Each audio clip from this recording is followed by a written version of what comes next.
Richard Kahlenberg joins us from the Century Foundation.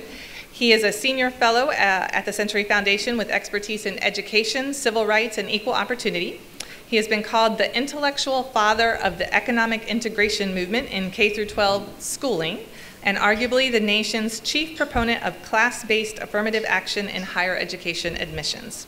He's also an authority on teacher unions, private school vouchers, charter schools, turnaround school efforts, labor organizing, and inequality in higher education.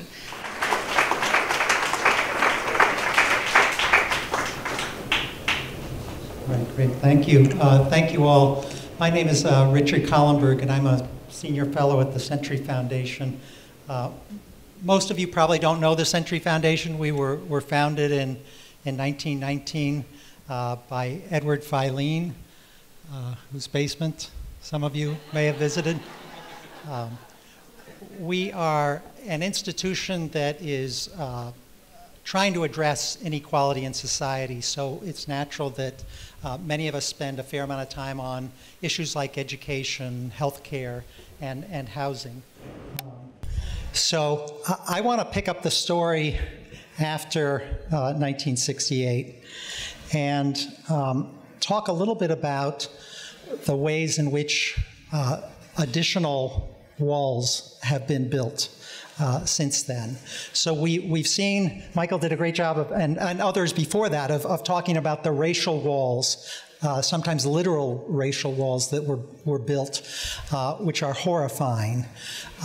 There are less visible walls that have been built based on income, and I want to talk about that parallel set of walls as well. So the good news is that since the passage of the Fair Housing Act in 1968, we've seen some progress on racial integration of housing.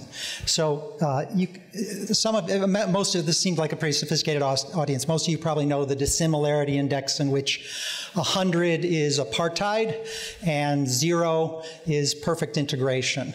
And researchers have looked at the black-white dissimilarity index and found that around the passage of the 1968 Fair Housing Act, we were at a 79, so pretty close to that apartheid number. Since then, it's declined some to 59. Now, I'm not here like George W. Bush to tell you, mission accomplished. We have a lot more progress to make on racial desegregation. But the good news is that at least the arrow is pointed in the right direction. We've seen some modest decline in the most egregious forms of racial discrimination, as Senator Kaine described earlier, and a decline in racial segregation. Still way too high, but it's the trajectory is a good one. By contrast, we're seeing precisely the opposite in terms of income segregation. So income segregation in this country is rising. This may be a little hard to read, but the red line are the low-income families, and the top line are the high-income families. And high-income families are separating from middle-class families and low-income families as well. So we're seeing rising economic segregation, which has an impact on racial segregation as well, right? Middle-class African Americans now have a better chance of living in integrated neighborhoods, but low-income African Americans, low-income Latinos, as well as low-income whites and Asians are still largely shut out of neighborhoods, not just by our system of capitalism, because we all know that certain houses are bigger and going to be more expensive, but by government fiat. So we have government policies, and Senator Kaine talked about them, exclusionary zoning laws that effectively discriminate based on income. So these are the laws in which you can only have single-family homes in certain neighborhoods, or you might have, even worse, a minimum lot size that goes along with that. So why does this increasing income segregation matter? Well, for a variety of reasons, but I, for most of my career, focused on schooling, so I'll talk about that for a minute. There are tremendous benefits to socioeconomic and racial integration in schooling for all students, because all students benefit when they are exposed to children of different backgrounds, different life experiences. The learning is deeper and richer in those economically and racially integrated environments. But there is also a second concern, which is the harm associated with concentrated poverty. This has been established for more than 50 years in the educational research. The biggest predictor of how well a student does is the economic status of the family that she comes from.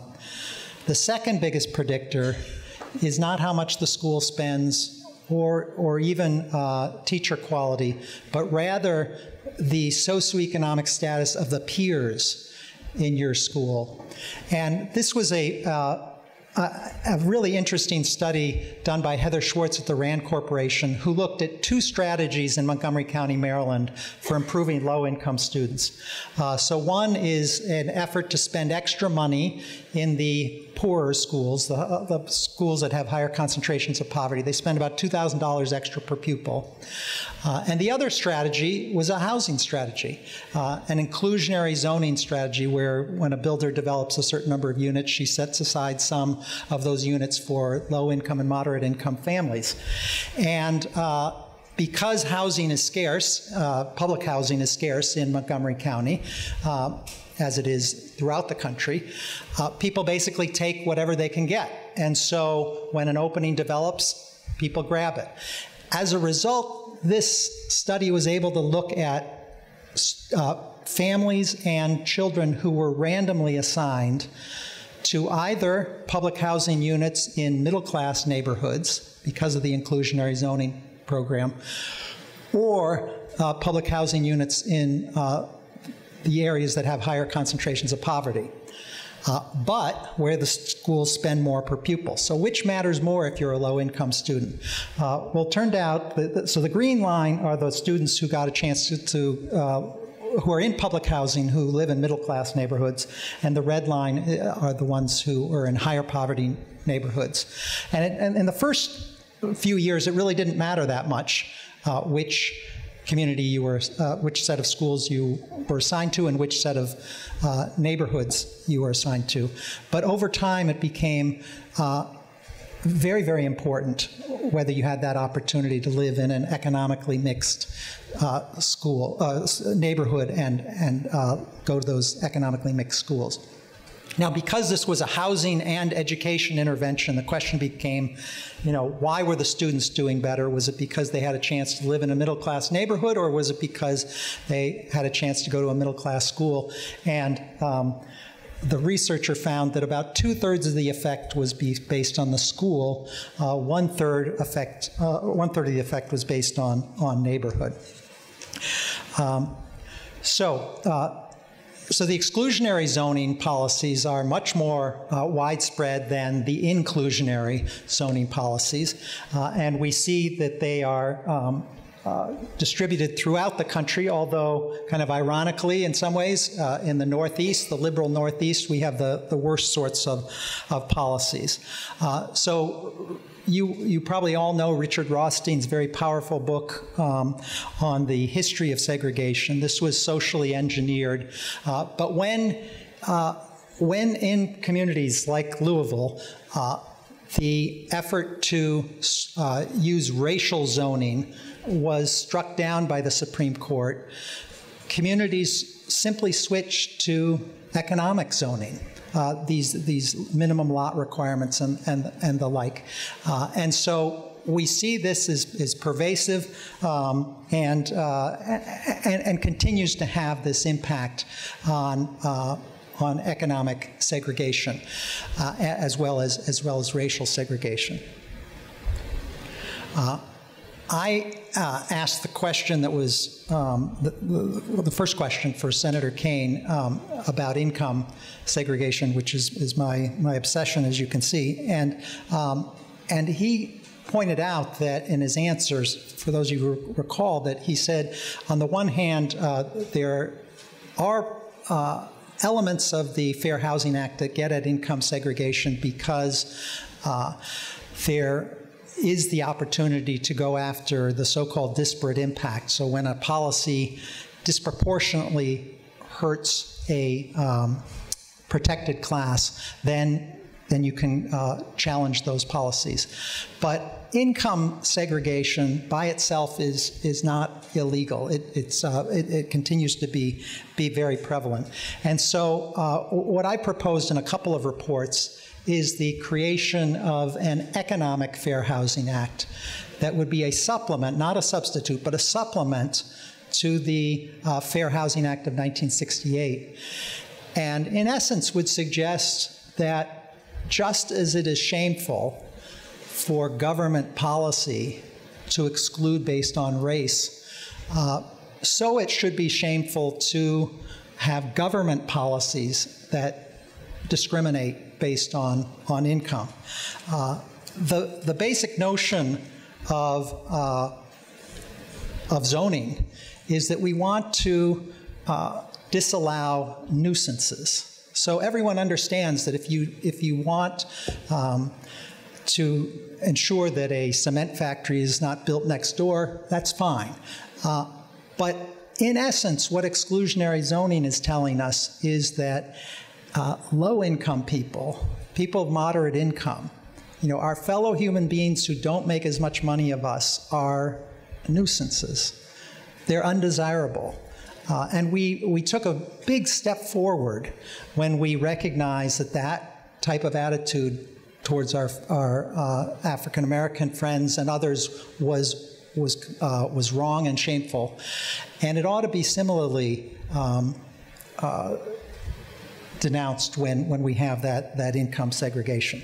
Now, the second report that I talked about or wrote goes to the question of affordability, because I care a lot about segregation. I think there's a moral imperative to address it, but I recognize, as Christian mentioned at the beginning of this discussion, that the politics are very, very tough in going after things like income discrimination and exclusionary zoning. So we need to, if we're going to go after exclusionary zoning, we need to tie it to something that affects more people.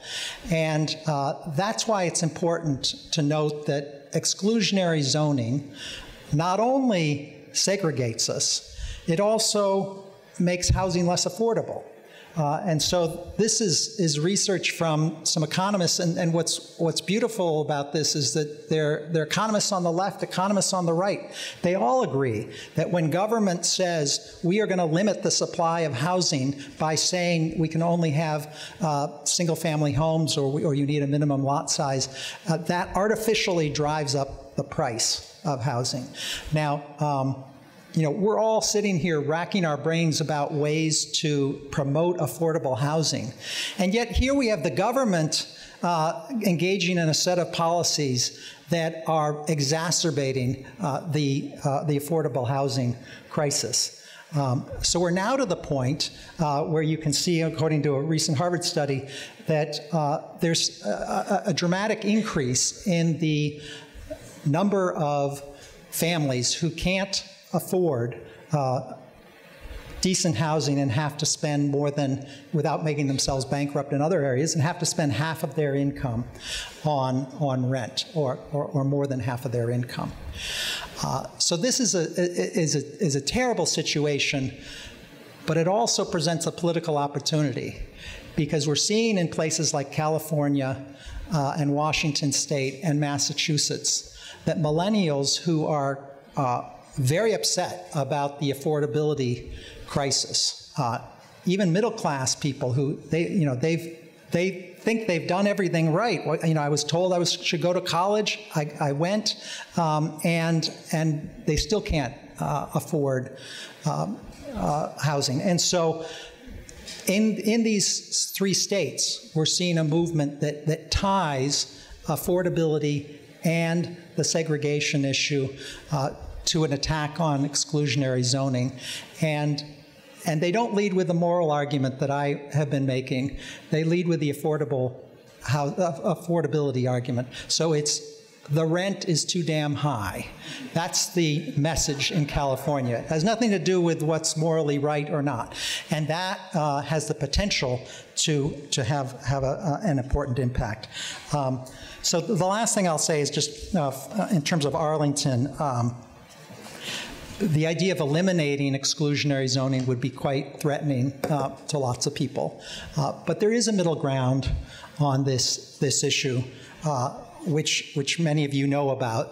It's the concept of housing for the missing middle, where in neighborhoods that now are zoned for single-family homes, we're not talking about putting up a high-rise apartment building smack in the dab in the middle of that neighborhood, but rather a slower method of providing access for more families to good schools and good housing by developing multi-family units that are modest in size, duplexes, quads, and others that can make sure that we're providing genuine opportunity for families of all different backgrounds.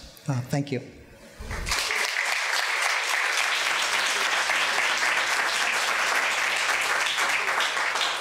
And you mentioned that you came at this work of concern about housing inequities by starting with educational inequities, but I've also sort of heard folks say that school districting can contribute. So it works both ways, right? That people look at the school district when they're choosing housing, and so that in some ways makes it even more rigid, some of those divisions in our communities. And I'm curious how you all see that interplay of housing and education and health. Some of these different structures, they don't happen in isolation. Mm-hmm. I'll just say something real quick. I've been studying school districts that are taking affirmative steps to integrate economically. When I started, there were 2, now there are about 100. And one of them is in Wake County, North Carolina, which includes Raleigh and the surrounding suburbs. And there is some evidence that because in Raleigh, your school doesn't depend entirely on your neighborhood. You're likely to attend an economically integrated school no matter where you live, that leads to more housing integration, that people recognize there's more vibrancy in the city of Raleigh than in some of the more sterile suburban areas, and that their child will have access to a good school no matter what, because there are safeguards in place to ensure that all the schools are going to be economically and racially integrated. Now, I don't want to oversell this. There's some problems in Wake County too, but that suggests that good school policy can lead to more economic and racial housing integration as well.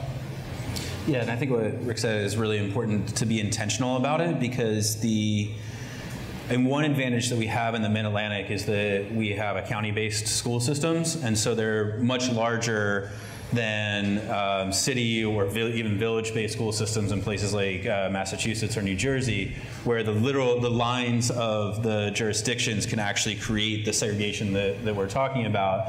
Now the key is the district lines need to be drawn with the catchment lines within the district, need to be drawn so that we're doing exactly the same thing that Wake County is doing. And I think that this is one of those areas where, being in the Mid-Atlantic, because we do have a large county, all of us live in large counties, even the smallest counties are still very large relative to other places, that we have the opportunity to do some of those things, but only if they're intentional. So I think we are about to go into a break, and the goal after that is to really dive in on solutions and what we can do. So maybe as you each wrap up, a final comment about the trends you see. So we've been talking about 50 years of trends, but sort of the more recent trends as you look out another 10 years, what do you think are the biggest challenges we're going to have to grapple with in this work, and what are the signs of hope? What gives you hope that we are going to be able to make progress? Well, the first is easier than the second. Robert Putnam, the Harvard political scientist, has talked about incipient class apartheid in this country. We are seeing separation by class accelerating. It's happening in every facet of our lives. People of different educational levels are less likely to marry than they used to, and we're separating in our housing. So in the next 10 years, I think we've got an opportunity to try to put the brakes on that very, very damaging trend. And I'm glad that in some states we're seeing some movement around challenging economic segregation and exclusionary zoning. But it's really going to depend on people in this audience and elsewhere whether we make progress on that issue or not. Thank you both for joining us today and sharing. Thank you.